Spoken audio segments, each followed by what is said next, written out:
Bonjour et bienvenue. Aujourd'hui, on va s'intéresser à une qualité qu'on pense souvent innée, presque magique, le charisme.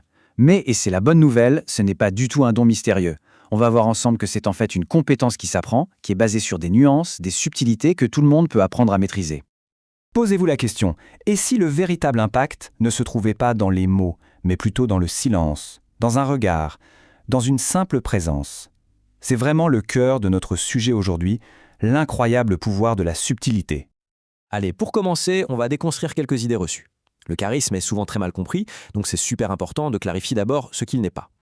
On a tous cette image en tête, non? La personne charismatique, c'est celle qui parle fort, qui occupe tout l'espace. En réalité, le vrai magnétisme, c'est bien plus profond. Il ne s'agit pas de faire du bruit, mais de rayonner une assurance intérieure, une sorte de sérénité qui n'a pas besoin de crier pour se faire entendre. C'est un peu la différence entre un feu d'artifice qui est bref et bruyant, et une braise ardente qui chauffe durablement. Bon, maintenant qu'on a un peu dépoussiéré le mythe, rentrons dans le vif du sujet. La base du charisme, c'est ce qui se passe avant même qu'on ouvre la bouche. C'est tout ce langage silencieux du corps. Il y a une différence fondamentale entre jouer un rôle et être simplement là. La performance, c'est un effort, une façade qui souvent sonne faux. La présence, au contraire, est authentique. Elle ne demande rien, mais elle attire tout. Parce qu'elle est vraie, elle est ancrée dans le moment. En fait, c'est fou à quel point notre corps communique plus fort que notre voix. Un sourcil qui se lève, un tout petit sourire, la façon dont on se tient, tous ces signaux sont perçus, même inconsciemment, et ils façonnent la perception que les autres ont de nous bien plus puissamment que n'importe quel discours. Prenons le contact visuel, par exemple. C'est un outil à double tranchant. Un regard fixe insistant, ça peut vraiment intimider, mettre mal à l'aise. Mais un contact visuel chaleureux, attentif, eh bien ça crée un pont, une vraie connexion humaine. Tout est dans l'intention. Alors là, on a un outil d'une simplicité, mais d'une efficacité redoutable.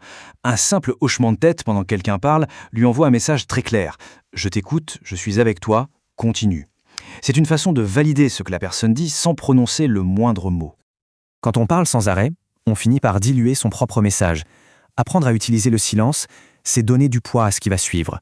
Une pause, juste au bon moment, ça capte l'attention, ça souligne un point important et ça laisse le temps à l'autre de réfléchir. C'est un vrai signe de confiance en soi. Ok, donc on a la présence. Et après? Après, il faut construire le lien. Et ça passe par une qualité absolument fondamentale, l'empathie, cette capacité à se connecter à l'autre. Cette phrase, elle résume tout.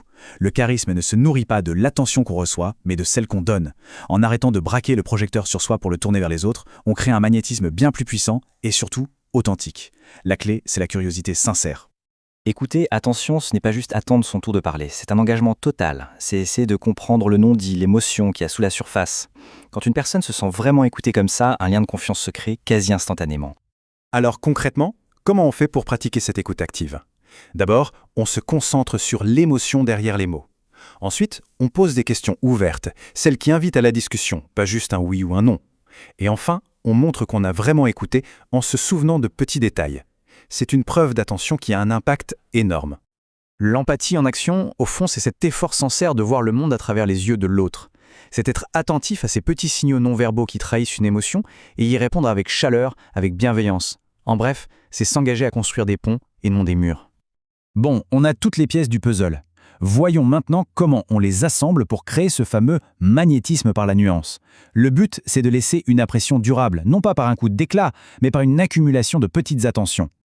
Une impression vraiment mémorable repose sur cet équilibre délicat. L'authenticité, bien sûr, on en a parlé. La positivité, cette capacité à voir le bon côté des choses.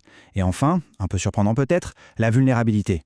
Oser être humain, partager juste ce qu'il faut pour que l'autre puisse s'identifier, sans jamais tomber dans la plainte. C'est ce mélange qui rend une personne vraiment magnétique. Finalement, s'il y a une seule chose à retenir, c'est celle-ci. Le véritable charisme n'est pas une performance bruyante. C'est un art subtil. C'est une danse délicate entre l'écoute, l'empathie et la présence. L'impact réel se trouve toujours dans la finesse. On va finir sur cette question. Il ne s'agit pas de tout changer du jour au lendemain, loin de là. Mais quel petit ajustement, quelle toute petite nuance dans la manière d'écouter, de regarder ou simplement d'être présent pourrait transformer la qualité des interactions de tous les jours. C'est une réflexion qui vaut le coup.